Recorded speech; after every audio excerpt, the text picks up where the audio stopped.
What's going on, Coach Luka here, and today I'm going to go over 10 different exercises that you're most likely not doing but should be. Honestly, I bring you this stuff because it's a great way to, let's just say, supercharge your training, right? It's a lot of the same movement patterns that you already should be doing in your regular training program. Squat, hinge, pressing, pushing, pulling, like vertical, horizontal, core stuff, okay? So, but now we're just going to add different implements and I would say different variations that can, let's just say, spice up your training. So if you're doing a 4-week training program, you could switch to one of these variations.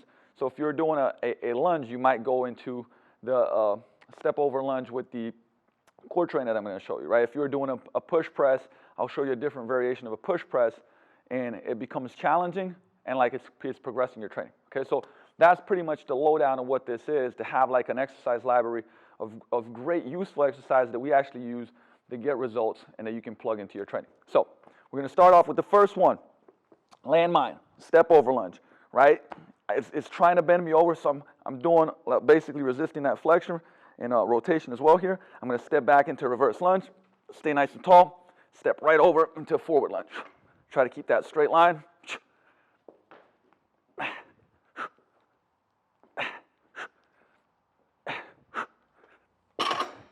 Different load, a lot different angle, challenging. Try this one out. The second exercise is a landmine push press, and it's rotational in nature. So what we're going to do is we're going to squat down. The key is to keep the elbow underneath so it's not stressing my bicep. It's all on my shoulder. I'm nice and tall. I'm going to come out of that squat and rotational punch through. Whoops, right? Remember, we try to push that scapula out. We're coming back down, load it.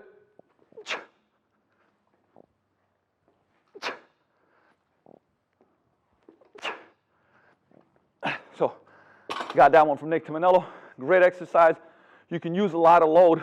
Obviously, we're creating some rotational power here. We can load it up a lot so we can train those shoulders. Okay, this third drill, we're going to do a pistol squat with an iso hold 2 box. Okay, so essentially what I'm going to do is I'm going to actually change the angle so you guys can see me a little better. Okay, I'm going to go down and pause about 2 inches above the box, right? That's usually a weak point in a single leg or squat period, so we're going to try to make that stronger. We're going to do like a 5-second hold, then sit down, and then pop up out of it. So we're still going to use that basically box for acceleration out of it while still training the weak link. So we're going to go down here. Remember, bring the bell out a little bit. 1, 2, 3, 4, 5, and sit down, and pop out of it. 1, 2, 3, 4, 5, right? So that would be a 5 to 8 rep range on most of those, right? So we're going down slowly, pausing for 5 seconds weakly, sitting down, let that elastic energy kind of dissipate, then exploding up out of it. All right, this next exercise is a variation I saw with Ben Bruno. We're going to do a couple of different things. Now, you can do this off the ground. I'm going to do it elevated because it's a little bit easier to demonstrate, and for some of your clients, this will actually be easier to do, okay? Now, there's 2 different ways we can do this. We can legitimately just make this a hold.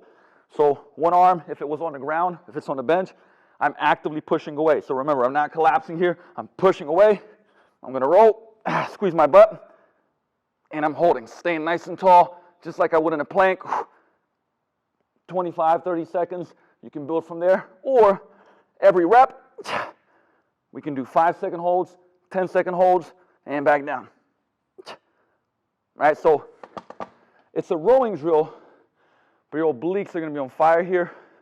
Your lat is going to work isometrically. Great, great, great exercise that you can put into a horizontal rowing variation, but also use this core. All right, this next exercise is a dragon flag, but this is an advanced variation, which you can do with a partner. That's why I brought Theo in here to help me out a little bit. So if you guys know a dragon flag, right, you could do it like just as reps. We can do isometric holds. Here, Theo's going to regulate where I go. So there's a little bit of cast. We're going to do a little bit of isometrics. He's going to use his hands to guide me where I should go back and forth. So I'm going to roll up, start an isometric. I'm going to go down, tap, hold there for a little bit.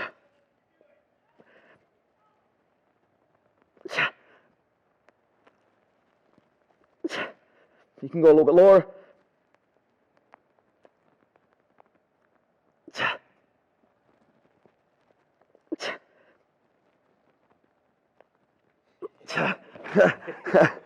So you can see, with that, you can also work your weak links and get to weak link, hold it, exhale fully, which is really, really difficult. But that can really, really work. Like I said, this is more advanced. First, you want to work isometrics, but this is taking it up to the next level. Okay, so this next one's back to the landmine. I'm using a lot of landmine.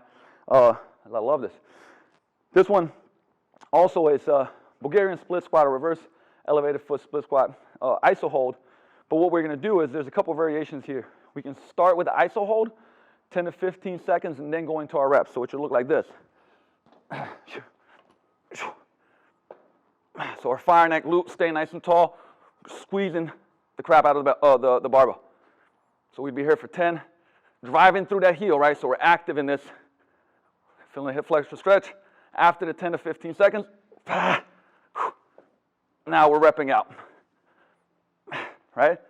We can also do our reps and hold a pause on every rep, or we can do our reps and finish and get extra tension out of it the last 10, 15, 20 seconds, right? So these are great techniques to increase tension, especially work on weak links.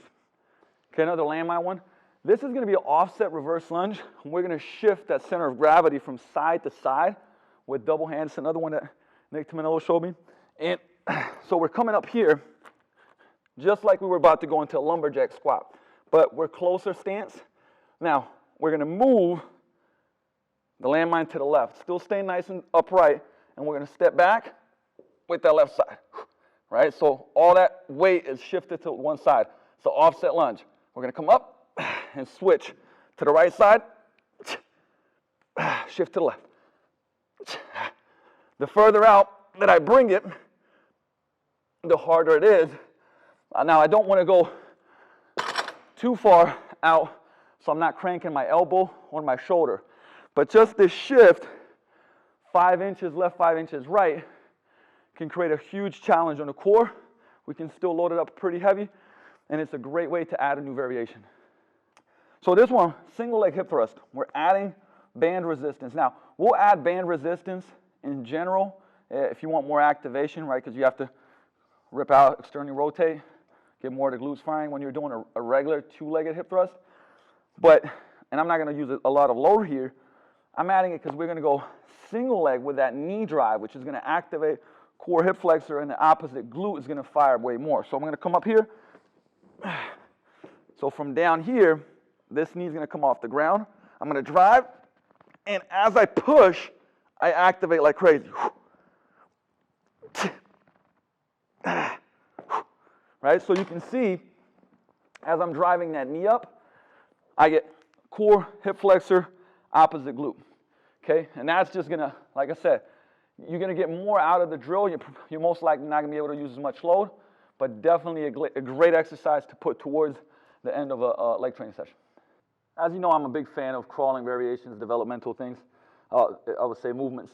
But, you know, you do this after somebody has good crawling patterns. And what you don't see enough of is actually loading those patterns, right? So a great way to do that is with a sled. We could strap, so we also have a belt. We could strap this around the belt. Right now I'm just going around the shoulders, right? I'm creating some tension here, going into, and the thing is there's different crawling variations, right? We can go here and out further and move. We can go ground breaking movement, more so slower, controlled.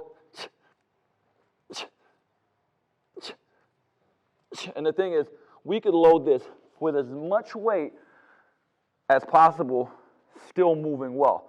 So tons of tension going on. Core's got to be rigid. Even on the loaded movements, I like to put a ball or a foam roller on the low back so we keep the quality of movement. Certain ones, we can go a little faster. Like I said, arms in, feet out, keeping that neutral spine is great too. But like I said, this is great to load.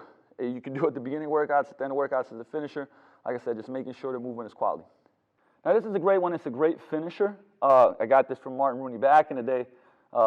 He was actually training Jim Jones, and he called this the vampire push-ups. And what we've created is making them into a flow exercise. So we'll do this for the full 20 yards or 25 yards of our turf. And it looks like this. So we've added a couple components in.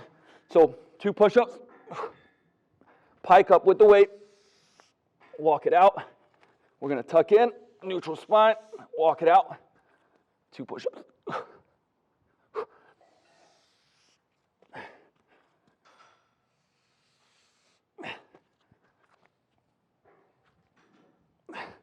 And we just go for the whole length.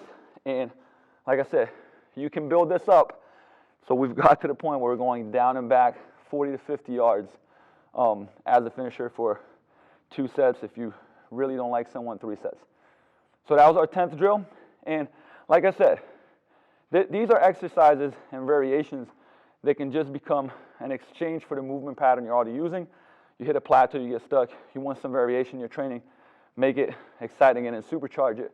Plug these variations in, like I said, as assistant supplement lists, or most of these are going to be assistants, or like I said, some of them are finishers.